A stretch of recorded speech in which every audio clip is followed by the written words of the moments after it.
NEET के 3 धुरंधर 3 student और मेरे साथ मौजूद हैं और इनसे जानते हैं कि इन्होंने नीट कैसे क्रैक किया, इनकी रैंक कौन सी आई है, क्या स्कोर है और ओवरऑल ये कैसा फील कर रहे हैं। क्या नाम है? पंकज बुलरेक। क्या रैंक आई है? मेरी है 1508। 1508। कहाँ से बिलोंग करते हो? मैं सिक्कर है। सिक्कर। क्या नाम है? निखिल कुमार। कितनी रैंक आई है? 492 है, कैटेगरी में 125। ओके। कहाँ से बिलोंग करते हो? दौद सिक्कर। क्या नाम है? Lavish. Okay. Rank 860, category rank 542। Okay. तो ये बताइए कैसा फील कर रहे हो आप? जी सर, बहुत बढ़िया लग रहा है। बहुत बढ़िया लग रहा है। और घर पे बताया? बढ़िया चल रहा है। घर पे बताया था? घर पे, हाँ घर पे मतलब सबने साथ में रिजल्ट देखा था। ओके। लड्डू बैठ गए मोहल्ले में? बैठ गए।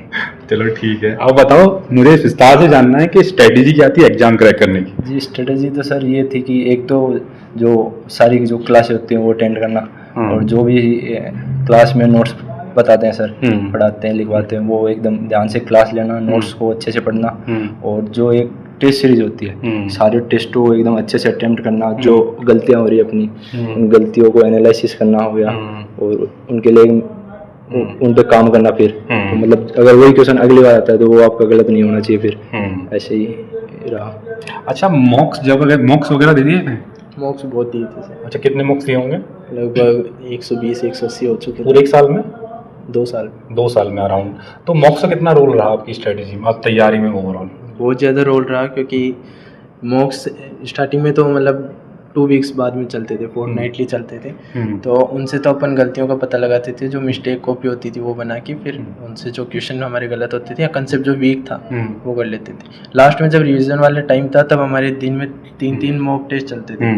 तब मेरा क्या शेड्यूल था कि जब मैं पेपर अटेम्प्ट करता हूँ तो मतलब तैयारी अच्छी हो चुकी थी, फुल सिलेबस के टेस्ट चलते थे। तब जो टॉपिक मुझे नहीं आता ऑप्शन में, मतलब जैसे एक क्वेश्चन उसके 4 ऑप्शन आते हैं, 4 ऑप्शन में से जो भी ऑप्शन जिस चैप्टर का उस चैप्टर का मतलब अगर मुझे उसमें कोई भी डाउट है तो मैं उसको पेपर के पीछे लिख लेता था उसी टाइम पे। तो एनालाइज करते थे आप? एनालाइज पेपर वाले टाइम पे करता था।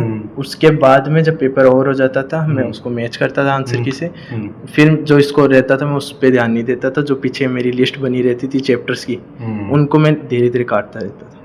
2 घंटे 3 घंटे उसमें लग जाते थे, और वो मेरा मतलब दिन में 3 टेस्ट होते थे, तीनों उसी में टाइम जाता था। मतलब ये मॉक टेस्ट आपने अच्छे खासे दिए हैं, पर आपने एनालाइज काफी ज्यादा किया है ना? उनसे बहुत फायदा। अच्छा, फिजिक्स केमिस्ट्री मैथ, तो फिजिक्स केमिस्ट्री बायोलॉजी तीनों को आपने किस तरीके से हैंडल किया, कैसे डिवाइड किया अपना ओवरऑल टाइम? सर जैसे चाहे जो भी पेपर हो पहले मैं देखता हूँ कि क्या है, 2 मिनट एनालाइज करता हूँ। मैं देखा फिजिक्स हार्ड थी तो मैंने देख लिया कि फिजिक्स में कमी आएंगे सबकी, तो कट ऑफ उस हिसाब से जाएगी। फिर मैंने बायो और केमिस्ट्री में अच्छा ध्यान दिया, तो फिर बायो केमिस्ट्री में मैंने पूरा टाइम दे दिया जितना मैं दे सकता हूँ, क्योंकि मुझे वहाँ पता चल गया था, मैंने एनालाइज कर लिया था पेपर कि कैसा है। तो फिर मैंने बायो केमिस्ट्री कर ली अच्छी तरह, मुझे लग रहा था जो डाउट है उसको वापस देख लिया। फिर फिजिक्स में जितना टाइम लगा उतना मैंने फिर फिजिक्स अटेम्प्ट किया, इससे फायदा हो गया। जैसे फिजिक्स फिर हार्ड थी तो जितने क्वेश्चन हुए उतने अच्छे हुए। ओके। तो OMR सीट आपने साथ में फिल की थी या उसके बाद OMR सीट फिल की थी, कैसा किया था? पहले मैंने सारा पेपर किया था, लास्ट के 10 मिनट में डॉट लगा दिए होंगे? डॉट लगा दिए थे। अच्छा, फिर वो जल्दी भर दिया।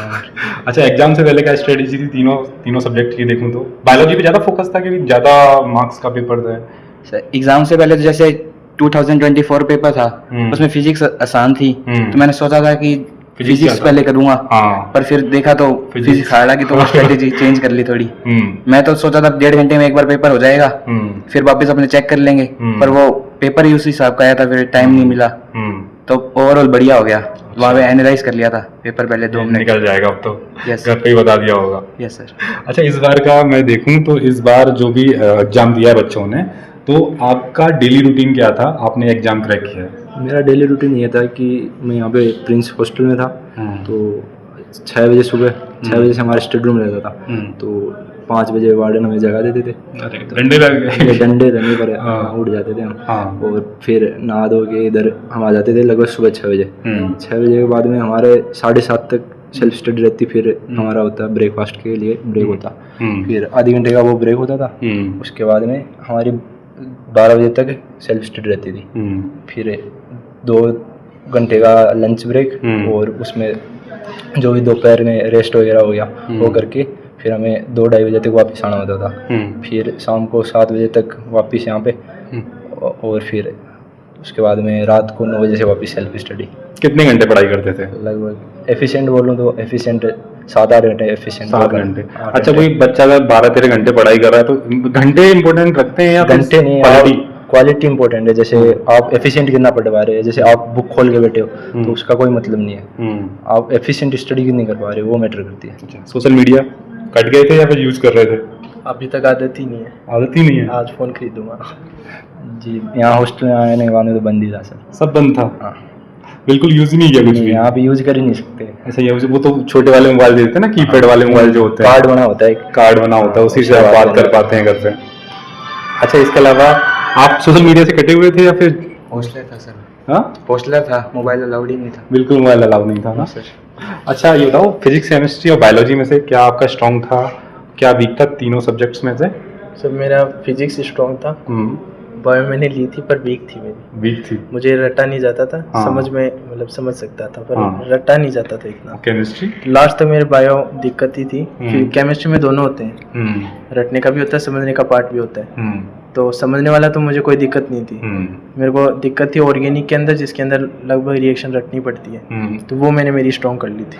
केमिस्ट्री में मुझे कोई दिक्कत नहीं है, पर बायो में मुझे आई थी, पर इस बार पेपर एनसीईआरटी से आगे वो कोई दिक्कत नहीं है। अरे एनसीईआरटी से आ गया, तो मैं एनसीईआरटी का बहुत बड़ा रोल रहा है। बिल्कुल सर, केमिस्ट्री और बायो में तो एनसीईआरटी का बहुत बड़ा रोल है। अच्छा, बायोलॉजी को किस तरीके से आपने डील किया था? बायोलॉजी- बायोलॉजी के लिए स्पेसिफिक कैसे बनाई मैंने थी? तो एनसीईआरटी को प्रीफर करा है बायोलॉजी के लिए। तो हाँ। एनसीईआरटी के बाहर जैसे ज़्यादा नहीं पढ़ता था मैं, टीचर्स के नोट्स भी 1-2 बार पढ़े मैंने, वैसे ज़्यादा नहीं पढ़े। और जो अगर कोई पेपर आ रहा है, जैसे अपने मॉक टेस्ट हो रहे, तो उनमें कोई बाहर से आता था तो वो मैं एक बार देख लेता था। और ज़्यादा बाहर से मैंने बायोलॉजी में कुछ नहीं पढ़ा। अच्छा, नोट्स वगैरह बनाए थे नोट्स तो बनाए थे अपने? शॉर्ट नोट्स बनाए थे। फिजिक्स में मुझे बहुत मतलब मेरा क्या था कि जब फुल सिलेबस हो गया था उसके बाद में मैंने जो रिवीजन की एक ऐसी को मतलब जो भी चैप्टर पढ़ते हैं उसमें जो भी ऐसी लाइन लगती है कि जो मुझे याद तो याद नहीं रहती है, पेपर में बहुत ज़्यादा बार पूछी जा रही है, उसको मैं एक अलग कॉपी में लिख लेता था।